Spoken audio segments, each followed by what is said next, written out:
Hey, good people. Welcome to the Evolving Education Project podcast, hosted by me, Dr. Tiffany Amniachai, and friends, where the educational joys, passions, interests, and inquiries of people of color are centered. This is episode 35, where my guests discuss the necessity of advocating for Asian American history in education. Specifically, they highlight legislative efforts to include Asian American history in school curricula, as well as the challenges posed by the current political climate. They believe that integrating Asian American stories enriches the curriculum. Furthermore, they argue that educators must navigate political challenges to teach truth because teaching history is a form of resistance against oppression. We would like to begin by shouting out the cities and towns of our newest listeners. We have new listeners in Covina, California, Summit, New Jersey, Phoenix, Arizona, Somerville, South Carolina, Columbia, South Carolina, Rochester, New York, Buffalo, New York, and international listeners in Madrid, Spain, and Managua, Nicaragua. Our audience is growing, y'all, both in the U.S. and internationally. And we know it's because of word of mouth. Thank you. We appreciate y'all for pressing play and listening in your car, at the gym, on your walk while you cook and clean, when and wherever. Please continue to share this podcast with others. I also want to shout out one of our listeners with the Instagram handle Nuo Lama. I'm just going to spell it because I'm probably saying it wrong. So with the Instagram handle NuoLamama, I think it's Nuo Lamama. I could be wrong. Well, thank you for following us on Instagram and liking several of our posts. Only the real listeners know to do that. Wink, wink. Today marks the beginning of our new and final series for the season, Being and Becoming Asian in Educational Contexts, Communities, and Families, which is inspired by the book Teaching Asian America in Elementary Classrooms by Noreen Nassim Rodriguez, Soy An, and Esther June Kim. For this episode, join us for the Gathering of Educators, part 1 of the series. For this gathering, my co-host, Dr. Tairan Qui, and I are in conversation with educators Laura Ouk and Amy Okimoto. Laura Ouk, a Cambodian educator based in Chicago, was born in France after her family fled the Khmer Rouge, later resettling in the United States. She earned a Bachelor's of Arts in Educational Studies from Denison University and a Master's of Arts in Teaching in Special Education from the Relay School of Education. As the visiting Inclusive Education Director for the Illinois State Board of Education and the University of Illinois Urbana-Champaign, she champions inclusive educational practices with a focus on Asian American and Pacific Islander history. Laura played a pivotal role in advocating for the Teaching Equitable Asian American Community History Act, better known as the TEACH Act, and continues to support its implementation. She is also a curriculum writer for the Cambodian American Studies Model Curriculum, launching in California during the 2024-2025 school year. Additionally, Laura serves as board president of the National Cambodian Heritage Museum and as a board member for the Cambodian Association of Illinois. Amy Okimoto is a biracial Japanese-American educator from Aurora, Colorado, with 29 years of classroom experience. She currently serves as the Connections Coordinator at Summit Elementary. In this role, her focus is the facilitation of connections. Realms of connection include student to student, student to teacher, student to content, student to self, student to world, school to community and families, etc. This work is done through the intentional development of relationships and careful attention to collaboration. Amy is also a part-time adjunct instructor at Metro State University, Denver, where she works with pre-service educators. Additionally, she is the co-facilitator of her school district's Asian Affinity Teacher Group and serves on the Colorado History Center's Educational Advisory Board. But according to her, she is lucky to be a dog mom to her sweet Bernedoodle, Kona, and wife to her amazing husband, Ben. I'm excited to have Dr. Tairan Qui, my good friend and sis, join me as co-host for this episode. Tairan Qui is a mother scholar, daughter, partner, teacher, writer, and artist. Tairan grew up in Kunming, China, and is a first-generation immigrant in the United States. As a transnational migrant and Asian woman, Tairan's research is at the intersection of language, literacy, culture, race, and transnationalism. Her research agenda is oriented around exploring transnational youth's dynamic language and literacy practices and centering their stories and experiences to shape research-informed advocacy in their schools, communities, and homes, and to sustain their whole cultural, linguistic, and literacy repertoires. Okay, let's listen in on our conversations. Hello. First of all, how are y'all doing? How is everyone doing today? Well, I'm a teacher on spring break, so I have to say I am living my best life. I had breakfast this morning with some girls that I don't work with anymore. They're both teachers as well. And then I got outside because it's beautiful here in Colorado right now. And this is just making my day to be able to talk about just my passion and my joy for education, and particularly the integration of my own identity, as well as really focusing on histories that have been erased for so long. That is the one thing I do miss about being in the classroom is the spring breaks. So I'm still in the education field, but we don't get the true breaks. I think I still being an admin, we get the less of emails and with all the teachers on spring break. But my week so far has been good. I remembered my coffee. Lately I've been forgetting my coffee, and then I don't realize until noon or 1. I don't know how that happens, but somehow how there's some mornings where you're just go, and then why am I so sleepy? And oh, I have somehow managed to forget my coffee. But this morning I actually remembered it at a reasonable morning hour. So I feel awake and it's fine. It's been a good day so far. So very grateful for that. How are you, Tairan? Act like I just saw you. This is my first time seeing you today. Oh, okay. Well, I'm good. We just got off of spring break. We had spring break last week. It was a miserable spring break because I was sick for 2 days, just stuck on the couch with vertigo. And then the boys, both of my kids were sick. And so there was a lot of diarrhea and vomiting in our house last week. I don't know if you want this in the podcast. It's fine. We keep it real. You know what I'm saying? Yeah. So I'm back, just getting back to work and catching up. Yeah, but it's good. Yes. Well, I'm happy you are here. I haven't been including being pregnant in the podcast, but I think since this is the last series, I should let the cat out of the bag. So I've been doing good. I am the guest all new, but I am about 8 months pregnant. I'm due May 17th. Yes, it's really happening. I am not ashamed to say I am 41 years old. So the life is about to change. I've been married. I've been married for almost 15 years. So I was like, we can't be living like college students no more. We got to really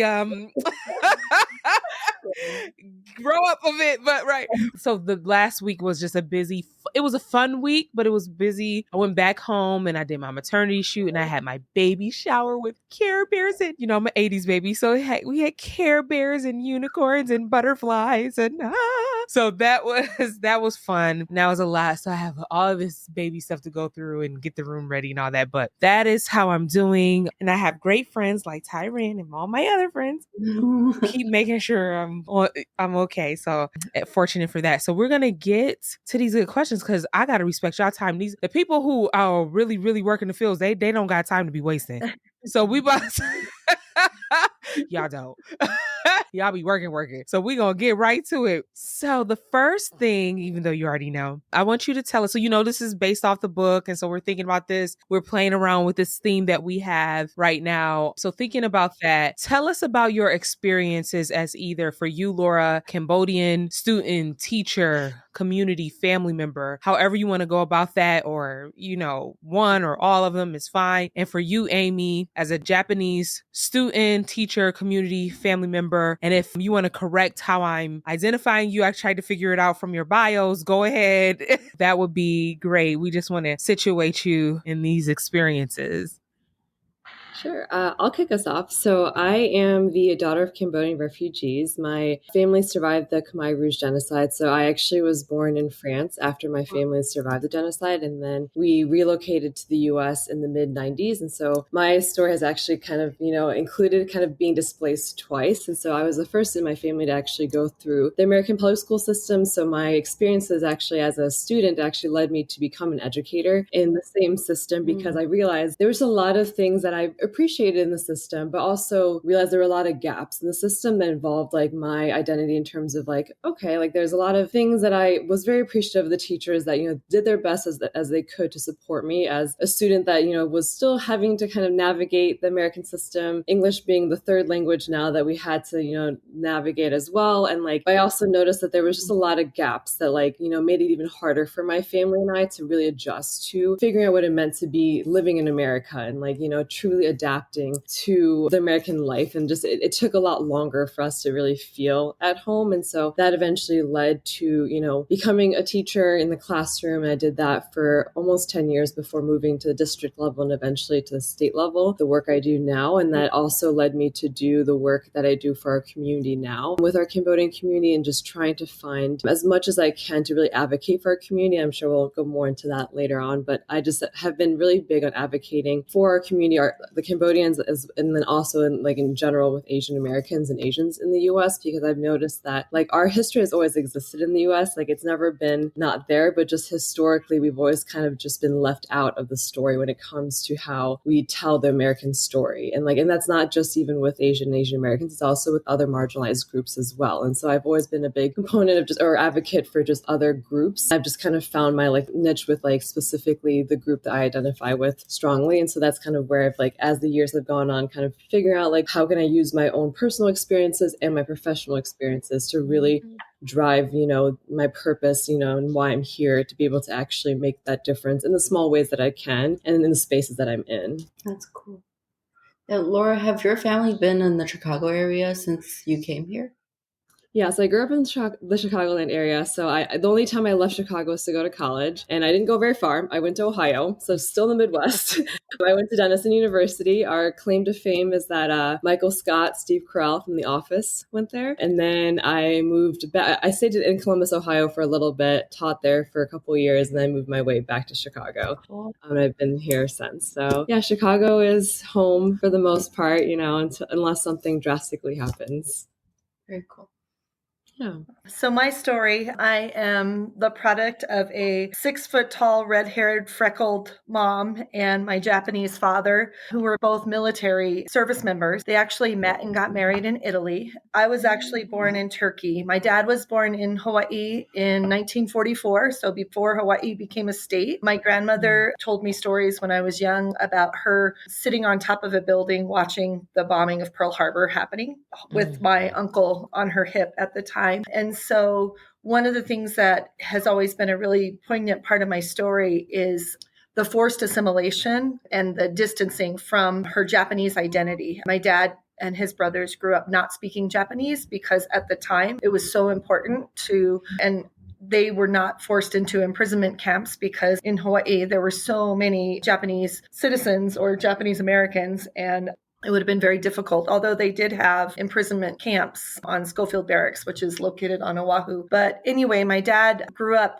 in Hawaii, and obviously Hawaii is very different than other parts of the United States, and the Asian representation is quite large. And he ended up joining the military and going to college. And like I said, met my mom. And being as white presenting as I am, but also having such an important part of my life be tied to my Asian roots. As I navigated school, being military, we lived in a lot of different places. I started school in Fairfax County, Virginia, and I felt very othered because there were not very many Asian or Asian American students, and even fewer students that had an Asian dad and a white mom. So that was just a different experience as well. But after we left Virginia, I was in 4th grade, we moved to Hawaii, and we actually lived in Hawaii. And it's really interesting because I had that experience of not really being Japanese enough to be completely embraced in the culture, but also not necessarily being white enough to go along with things. After that, we moved to Korea. I lived in Seoul, South Korea for 5 years, from the time I was 11 till I was 16. And those were really formative years. And one of the things that is very different for me as an Asian American is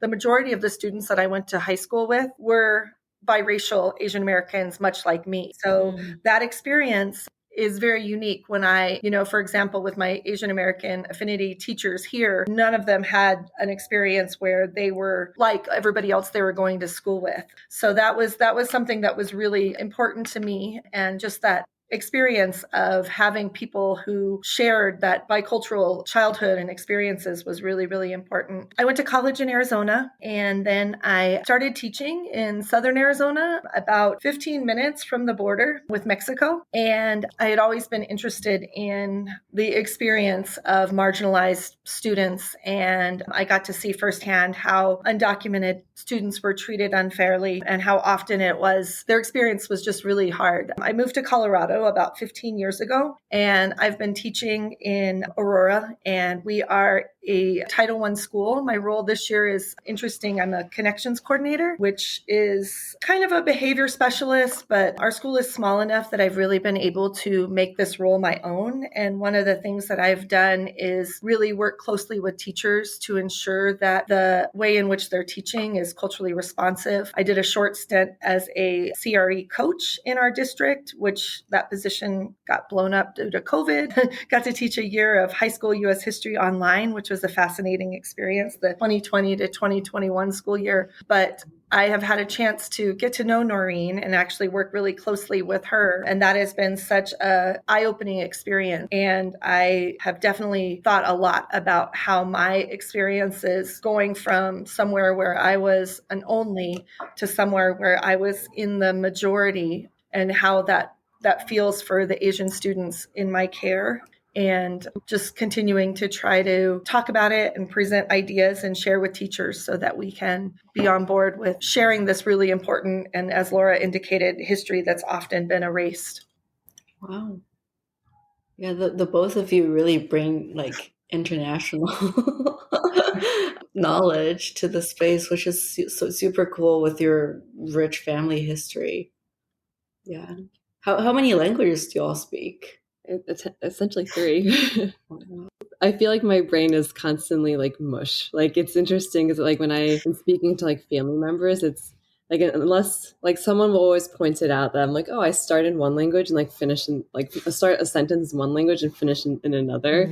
So like if you are like a friend just listening in like with me on like the phone, it's like I'll be like speaking to my mother, and it's like you'll pick up on like a third of the sentence if you understand just one language, or if you can understand two, but you'll understand like 2/3 of it. But also like the joke too is that like, Cambodians, we speak with our hands a lot, as I'm doing right now. But you'll usually kind of understand what I'm saying just from looking at me. So from the hand gestures and what I'm saying, you'll understand majority of what I'm saying. So it works out. Yeah, and I unfortunately don't speak Japanese fluently. I would actually say my English, obviously, and then Spanish is probably my second language, just from living in Arizona and having so many students who are Spanish speakers, but I'm definitely not fluent. Although a fifth grader did tell me earlier or last week that I was improving, and she really appreciated all my efforts. Oh. That is a high compliment. From a fifth grader. Mm-hmm. Yes. It's very high. Like, yeah, it's always a compliment. I like because a lot of my students when I was in the classroom, a good amount of them spoke Spanish. And so like I was able to use my French skills to be able to at least generally understand, like, because it's a similar like Latin roots. Mm-hmm. So like, even if I couldn't speak back, like the ability to at least generally understand what was happening helped, especially when they were saying things they weren't supposed to be saying. Yeah, you need to catch that.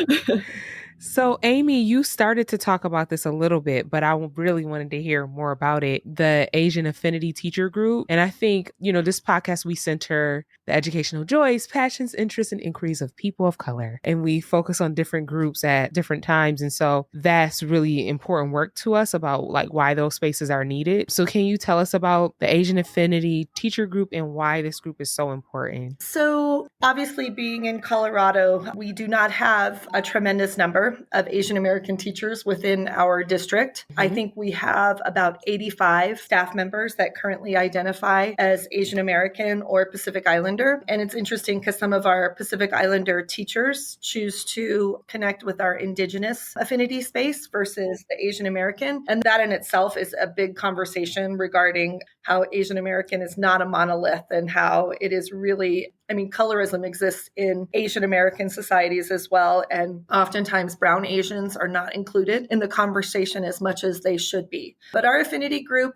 it's led by myself and another teacher, Ying, who actually I had breakfast with this morning. And she and I, with the support of the district, have gatherings with our community. Usually we try to do about once a quarter, so 4 times a year. This was particularly important during COVID where we were doing more Zoom, but the anti-Asian sentiment was so big. And even in spaces where we were with teachers of color, there was always that underlying just heaviness of COVID and how 45 was blaming, Chinese American or Chinese people. And it just, and the amount of targeted incidents of hate towards Asian people in our country. It was heavy. When the group of women were brutally murdered in Atlanta, we actually had a supermarket shooting in Boulder almost the same day. And our superintendent, and this is when we were online for the most part, and our superintendent sent out an email about Boulder and did not even make mention of what had happened in Atlanta. So our Asian affinity group immediately came together and we just had a Zoom and we talk and we share. And one of the things that I think is really significant, and we almost always meet over food because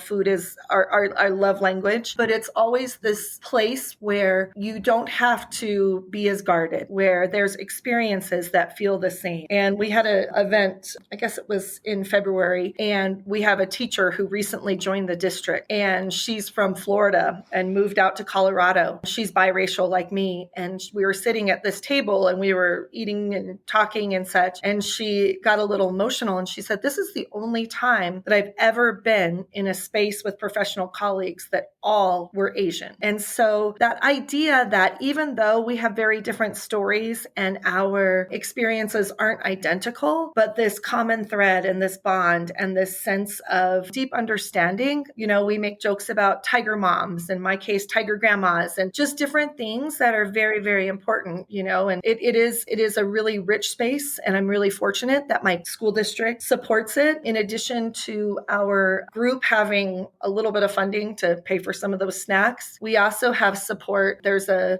mental health collective here in Colorado that our school district partners with, and they invite the leaders. So Ying and I are invited to participate in just like kind of, that restoration and that process of feeling supported even at different levels. And it's really important. So I'm really proud to be in a district that values that affinity space. Obviously, we hope to have more teachers of color, including Asian teachers in our schools, because that's so important for the representation for our students. But this affinity space, like I said, it's just a safe space where conversations can flow.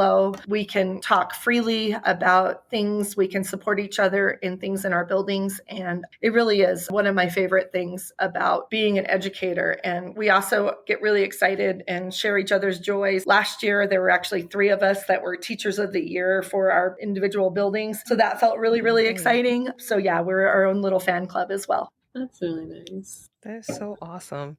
Thank you for that. Thank you for that about, and even talking about the messiness and what's complicated about it and how folks are read racially, that makes a difference even among people of color, right? Yeah. So I appreciate you bringing up the colorism. And we could just do each ethnic group and talk about that. And then now we're talking about across ethnic groups, but you could stop right at the ethnic group, right? In all of our groups, right? Well, and I think that Asian Americans, our proximity to whiteness and the model minority myth have given some of us this false protection against racism, but also has kind of further erased our impact on America. And it's also like when you were talking about the infinity spaces, so I also think about I wish I could remember where this like status from, but like there's only about like 2% of teachers are also Asian and Asian American identifying. So then we think about how like that's also why so many of us didn't even find affinity spaces or a sense of community within the education space of other Asian and Asian American teachers or educators. There's even less of us in the administration of, or leadership roles in education because there aren't that many of us to begin with. So then when you also have, the technicalities of how we even identify with like Pacific Islanders and like that's why there's so few of us. And it just feels like we're almost kind of like siloed within our own communities because to start with, there aren't that many of us that look like us. I just remember every like PD session, I get so excited when I'd see even like one person that looked like me. I'd be like, oh my gosh, because it's just like there's so few of us in our spaces that we go to. So yeah. Everyone needs to see someone who looks like them. It doesn't matter. And there's nothing wrong with, I said this before, like talking to your own folks and liking being with your own folks. You know what I mean? There's nothing wrong with that. And I think we should hold on to that. Doesn't mean that we don't have solidarities or things like that, but sometimes you just need to be with your people. And y'all need to have a conversation, or you just need to chill, or you need to eat some food. I think that's beautiful. And I think that is the work. Mm-hmm. The work is not just so much across. I think I really wish we spent more time talking about like the groups, like what is our intra-group work, and not to paint Asians with a broad brush, but even if we broke that down to the different ethnic racial groups, within the category of Asian, right? And what is that work? Because that's important. But I'll ask now, how do each of you go about fighting for or enacting education and curriculum that includes Asian Americans? So I'll do a little background of this. So I had the honor of being on the steering committee for the TEACH Act in Illinois. So TEACH stands for Teaching Equitable Asian American Community History, TEACH Act. So TEACH with 2 A's. So we essentially made Illinois the first state in the country to require Asian American history to be taught in Illinois public schools from K to 12. And this was in 2021. So this had been something that had been in the works for a while, but then given the spike in anti-Asian violence and hate crimes during the pandemic, we sped it up a little bit. So lots of Zoom meetings during 2020, 2021, and we got the bill passed in 2021. And then the mandate started in 2022, 2023 school year. And so I had the honor of being on the steering committee and then was also part of building up the curricular resources for it and then leading the teacher trainings for the entire state with my fellow educators. And this was all while also teaching full-time in the classroom with also remote learning or remote teaching and then also going back into the classroom. So I did that for a little bit before moving onto the district level, doing that. And so this was something that I then realized while doing this for the TEACH Act, I realized that this is something I wanted to do full-time. So eventually the position that I'm in now as a visiting inclusive education director for Illinois State Board of Education and University of Illinois, how I was able to essentially now continue to help implement the TEACH Act for Illinois. So now still continuing on with different teacher trainings, with webinars, continuing on with curriculum development, just being able to, essentially we know as educators in this space, right? We know that teachers in the classroom wear lots of different hats. When you are a teacher, you are not just a teacher, you are that's right. Everything else, right? And so our goal is that we know that teachers, want to do the best that they want for their students, right? It's just a matter of like, how can we make it so that they have the resources and like the tools to be able to carry out those resources. And so like, I love being able to actually, create resources and like actually have so that they can just literally take and go, right? Like, here's the lesson plans, here's how to do it. Just literally take the worksheets here, just go. And so I like being able to have the ability to do that for my own personal experiences. And so that's how I've been able to continue doing that work now at the state level. And that's also how I've been able to be connected to Dr. Rodriguez, Dr. An, Dr. Kim, because they have been able to, like, I know Dr. An like actually helped us by essentially working with her daughter's teacher and like, kind of like essentially giving her daughter's teachers a couple of different lesson plans to kind of essentially run through the classroom to see if they would work at the elementary level. They did for us, and like having then given us the different lesson plans so that we could essentially use them, in our state as well, and then be able to make them adaptable for elementary, middle, and high school. So that's how we've been able to partner up with different professors, different educators across essentially our country to be able to use. It's one of those things where yes, it started in Illinois, but we've been able to kind of collaborate with different educators across our country to make it possible for so now there's more than just Illinois that's been able to have Asian American history taught in different schools. So yeah. So basically you out here doing the work. That's what I hear. You out here doing the work. it takes a whole team effort. I will Yes. say that. But that's organizing. Like, I think organizing and working with others and making those connections so that y'all can get it to our babies, that they know all of this, like that is the work that, trying to do my part in what you I doing your have. part, but I'm just going to gas you up real quick. Okay. You are, and it takes the effort and the collaboration, and like I feel like that's the work of an organizer. And we don't often give educators the credit for the organizing work that we do that doesn't get counted as activism or all this stuff, but like we really be out here organizing, like that's what I hear. So yes, Amy, I know that you're a connector now, right?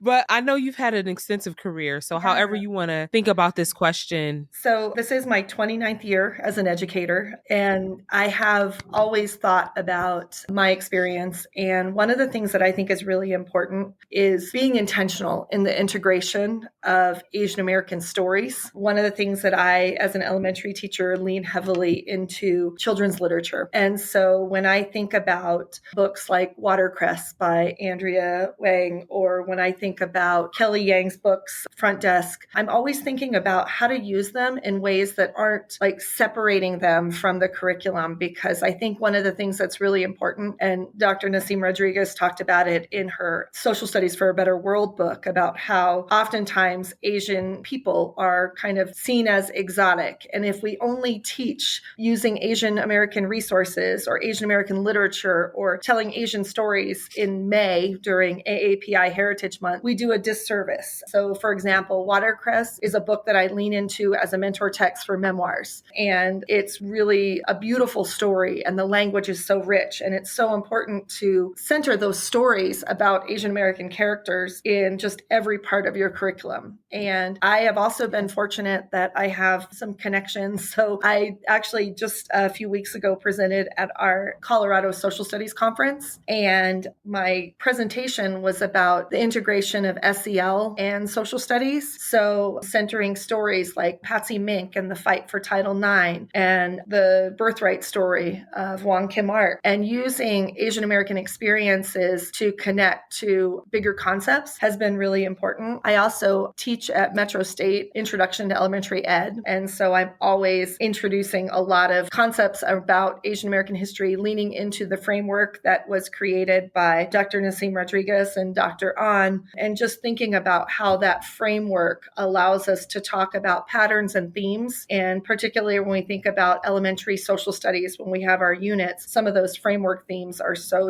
essential. I also think about telling stories about Yuri Kochiyama and Grace Lee Boggs, which fits really well into my like social justice and thinking about critical inquiry and having things actionable, and using those two women who, really were queens of intersectionality and bringing together marginalized voices. So I think that I'm coming more like from the classroom up and trying to do that. But I love Laura's work, and just this idea of having it be in every classroom is so exciting. Colorado, we're not as far as Illinois. We do have legislation that gives funding for every district, ensuring that it will teach marginalized histories, including those of that of Asian American. But I don't think we're as far along as Illinois is yet. But I hope to, in just little ways, being able to impact students, and one of the things that's nice now in my role, I teach all of our students K through 5. So they get a flavor of Asian American history, as well as just Asian American characters and Asian American literature. It's important. And I think we have to come from a lot of different angles in order to truly reach that depth that we want to have with having the Asian American story be in our classrooms.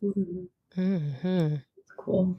Yeah, Amy, I love Watercress and Front Desk. I read Watercress with my kids all the time. And I actually tell them next time we go back to China, we might be able to find Watercress by the road. Thank you for sharing all that. And Laura, I'm also wondering, like, your lesson plans that you mentioned, like, are those publicly accessible, or do people have to know you to No, be able to use them? we do not gatekeep. Yes. No, they're open to public. Yeah, I can give you the link to all of that later on. Yeah, they're open to the public. They're free, open to the public. The goal like of all of this is to be like really like when I think about like when we were working on like all of this, like we have so many different inclusive history mandates that have passed in Illinois, and I get the honor of being able to not just work on the Teach Act, but also like my role, I actually get to work with all the different inclusive history mandates. And so like that includes the African American mandate that we've passed, the Latinx, the Native American and Indigenous peoples, LGBTQ plus, like, and so all our different like resource guides and like curricular plans that we've like worked with, they're all open for everyone. All of our trainings, the only thing is like if we do any like sort of trainings or webinars, like if you're looking for like professional development hours, you'd only be eligible if in the state of Illinois, if you're a teacher in the classroom looking for those hours, but all the resources are open. Like you'll just maybe notice they're more catered towards like Illinois if you're looking for specific like regional things, but yes, open to the public. Yeah. We do not keep. We have worked way too hard. Keeping those resources away from people. No. It's like living and breathing. Like we will continuously update it. The goal is really like we want to like make it so that it's cross-cultural, right? Like we don't want to be uplifting our community and putting down other communities in the process of it. So like even some of our lesson plans like shows the cross-cultural, you know, like between different communities, because I think for so long in this like white dominant society, like we've kind of been pinned against each other versus realizing that there's actually a lot we have in common in terms of how history has actually kind of made it so that we should be working together rather than working against each other. And I think our histories have actually had a lot where we've actually worked together. Like when I think of like civil rights movements and like just to name with some, and like our school segregation that's happened across different communities, but we've just for so long and have just never known about it. And just being able to show how much more we have in common than not in common, really the goal of why we have so much, you know, why we've advocated so much for our history. It's not to try to like push out one community than the other, just to really elevate everyone process of it. So happy to share all the resources. You know, knowledge is power, education is power. The more we know, the better. Yeah, like white supremacy maintains its power by pitting us against each other, right? So like we have to get together. This is the work, like teachers are all organizers, like what Tiffany was mentioning earlier. Like if we teach our students all these histories, then it's arming them with the tools to fight like in the current moment. I'm excited to see those resources, Laura. I'm currently in Texas and I'm moving to California soon, and they have this mandate where every high school student that graduates needs ethnic studies credits to graduate, and I'll be working with pre-service teachers. So I'm excited for these teachers to use these resources too in their classroom. That's right. Well, Laura, while you talking about resources, tell us about the Cambodian American Studies model curriculum. Tell us about that. Which actually ties into the ethnic studies requirement in California, since it's coming out of California. So I also had the wonderful opportunity of being a part of the writing of the Cambodian American Studies model curriculum. And so this is the first ever in our country. We have a Southeast Asian model curriculum. So it's Cambodian, Vietnamese, and Hmong. So this is based out of Orange County Department of Education. It's out of California. And the goal is to fulfill the ethnic studies mandate that they have coming out, or that is in place now with California with the high school graduation requirement. But this was really just to elevate our voices. And I think especially with the Cambodian American one, given that I identify as Cambodian, and I think this was, for a lot of us, this was a personal and like professional goal of ours, because for me, it was actually the first time that I'd actually been in a space of other Cambodian scholars. Like for so long, we've kind of also been siloed in a way. Like a lot of us are still in that survival mode of just, you know, like we're the first to kind of do everything right now. Like it's very much like we're the first generation to be, you know, like going through the school system, being the first to graduate high school here, college here, you know, etc. So we're very much just like still fighting to do the things. And so like for us to be in a space where we're like, oh, we can actually take our personal experiences and like write about it as like kind of like as our healing journeys, but also productively make it so that people can finally learn about our histories like the way it should be taught. Like so, and but also in a way of like we're more than just the genocide. Because like when we think of like for the few of us that actually did learn about, you know, our history, or for like depending on where we are, like across the country, if depending on like who taught our history, if it was taught in schools. I know for me, I personally didn't learn about my history in school, and like a lot of us didn't learn about our histories at home because our parents were still dealing with the trauma of having survived the genocide. So we had to kind of navigate our own trauma of like, you know, having been children, of like experiencing the trauma without actually experiencing what the genocide was. So a lot of that like generational trauma that we are still processing, if we're being real. But anyways, so like we were were able to kind of use the writing the curriculum to kind of work through our healing journeys and also network and like be actually in a space where we productively write about our histories so that we could actually, for ourselves and also for, educators for our country, to see that we are more than just a genocide. So we base the curriculum based off of like, yes, we have, the genocide, but here's actually what Cambodia was like before the genocide happened. There actually is a rich history of what, Cambodia was before it happened. And then also here's what happened after the genocide. Here's how, we've actually rebuilt our community and like specifically how it looks in California, given that that's where the biggest population of Cambodians outside of Cambodia has actually settled in the world, in Long Beach specifically. And then like, here's what Cambodians now are doing in terms of community, in terms of healing. And so the model curriculum is for K to 12 and it's already created and set so that it's by units, it's in chronological order, also open to the public and free for anyone to access. And the goal is again to make it as accessible for teachers as possible. We know that they have a lot on their plate. And so our writing team was composed of K to 12 educators, as well as also professors, community leaders. We wanted to make sure that everything was accurate and also everything was as authentic as possible. And so it took a couple years of us, writing, proofreading, editing. And so I was one of the writers as well as also one of the final editors. And I've been presenting at the conferences as well as we've been making our rounds through California to be able to, present to the teachers and educators on just the work we've been doing and just how to present it in a way that is, authentic as possible. And then hopefully we can try to present it nationwide too as time goes on. Yeah. I love that. It's so exciting. We Thank you. It's one of those things where like, now what do we do? We have some workers. This is why you got to have a gathering with people who really be out in these fields because, because I just say it like nothing. Yeah, I just do a affinity group with people after school when, extra time. We'll be like, wow. But Tairan, I'm going to let you handle this next question because that's your brilliant question. Thank you, Tiffany. Yeah, so this is going to be our last question too. But before we ask it, so it's going to be about like the current political climate. Like 45 signed executive orders to end birthright citizenship and make English the official language, as well as increasing instances of censorship. So in what ways do you think educators or admins or just community members can push against these violent moves that attack the very being of Asians living in the United States? And how can, us as educational stakeholders center the history, stories, and joys of the Asian community in classrooms and beyond? I mentioned the social studies conference here in Colorado that was a few weeks ago, and the keynote speaker was Clint Smith. And I'm really excited how the word is passed is coming out with a young adult version in, I think, August of this year. But one of the things he said during his keynote that I thought was incredibly powerful, and I've really leaned into it in the last few weeks, particularly with all the things that you've mentioned have gone down. But one of the most patriotic acts that we can do is to teach the truth. And I think that educators, as Tiffany, you told us, we're organizers, we're activists, and we are a microcosm of what we can hope to be a better world. And so we got to double down on the real stuff that we're doing. And we can't stop. We were talking about ICE and how, they were going to be able to come into schools. And I told my principal, I was like, I will get arrested. I will do whatever it takes because they're not going to take my babies. Here's the thing. Our kids deserve truth. And all of the stuff coming out of the current White House is steeped in falsehoods and lies and things that take away our authenticity and our identity. And I think as educators who are committed to this work, we have to just continue to push and continue to fight until they pry our books right out of our hands and kick us out the door. As in building person, I probably have a little bit more freedom to be audacious than Laura does in her role as a state employee. But I think it is really, really essential that we also think about like I won't say self-care, but self-wellness. And sometimes we just got to keep our circles tighter and smaller and really be committed to uplifting and surrounding ourselves with the voices of hope. Laura,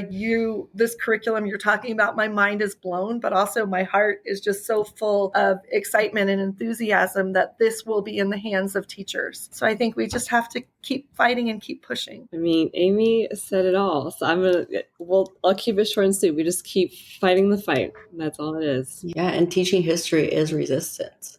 Yes. Like they can censor whatever curriculum or whatever, but they can't censor what you talk about in the classroom with your kids. And you can make everything you read critical, like engage the kids in critical conversations around it. At some point, the truth comes out. In the meantime, Amy's out there fighting the fight, and we're doing what we can to just keep the truth coming. Yeah. Well, leave us with a final thought. Maybe a hopeful thought, maybe a dream, maybe a wish. Maybe, I was just with butterflies and Care Bears and clouds this weekend. So maybe we can leave. What is your hope for? You all do so much work.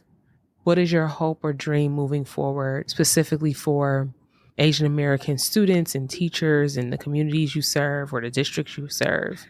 I think I just want to make sure that I'm leading with compassion and criticality. I am constantly inspired by the works of others. And I think that when, Tairan, you mentioned our conversations and uplifting that criticality in the way that we approach all our conversations, but also really having a heart for compassion and being gentle with our students' hearts and with their stories and their lived experiences, I think is what I strive to do and will continue to strive to do. Yeah, echoing that and just, finding ways to continue to be inclusive and continue to build the work that needs to be done to continue staying cross-cultural, finding ways to continue making the spaces that we're all in more equitable, and whatever needs to be done in order to get to that, remaining truthful to what is the truth and what history and what realities, are and have been, in this country and in the society, doing the work that needs to be done in order to get to that, and just kind of,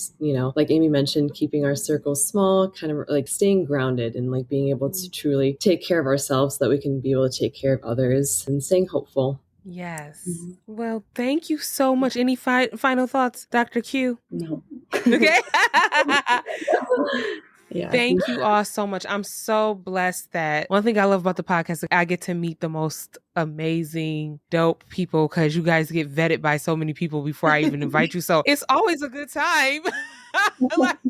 It's always, very rarely do I have a cold world, cold to me, but they're like this person. So, this is what I was expecting, but thank you for being here. Thank you for your work. And just know that we're rooting for you. We're keeping you in our hearts and our spirits, because you're on the ground doing a lot of work for our communities and making education better for all of us. And thank you for your contributions to the book that is the focus of teaching Asian America in elementary classrooms, because I know you're woven in there. I know I love reading acknowledgement sections, because I think I'm going to have a new rule. You can't be on the show unless your acknowledgement section is really, really good in acknowledging others, because I just feel like that's my favorite thing to read. And you all are in there in the book. And so and I love authors that do that. Right. And so you can tell that that's their ethos, because look at the people that they're connected to, that they work with, and it's just a beautiful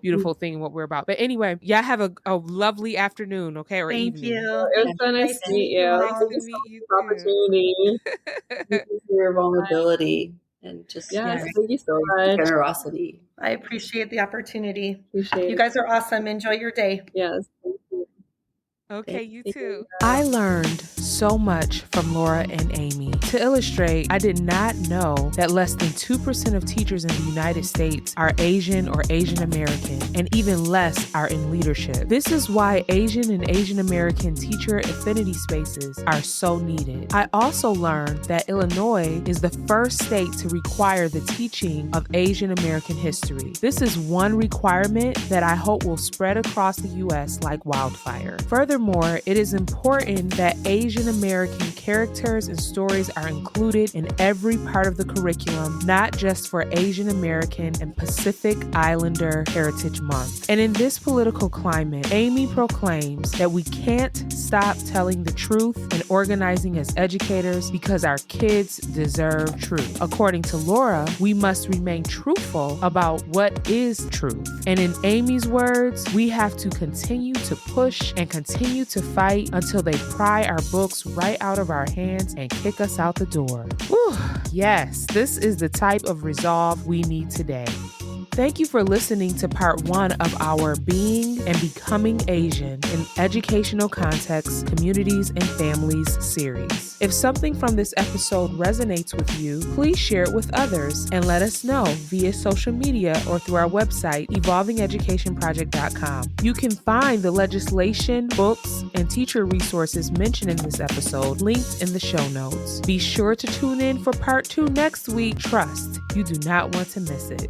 To find out more about the Evolving Education Project, to write in, or to join our listserv, check us out at evolvingeducationproject.com. And please subscribe to this podcast and follow us on YouTube, Instagram, Facebook, and TikTok. We are currently transitioning from X to Blue Sky. If you can only choose one, please follow us on Instagram and love all of our posts. Support that doesn't cost a dime. If you've been enjoying our podcast, you can also support us by writing a review. 5-star and favorable written reviews help more educators, organizers, families, communities, and activists find us. We hope to continue to cultivate an authentic audience and community. We want you to help us to evolve over time and shape what this could be. Now that you know what we're about, let us know what you want to learn more about, authors that you would like us to interview, discussions you would like to have. Okay, that's all for now, good people. We out.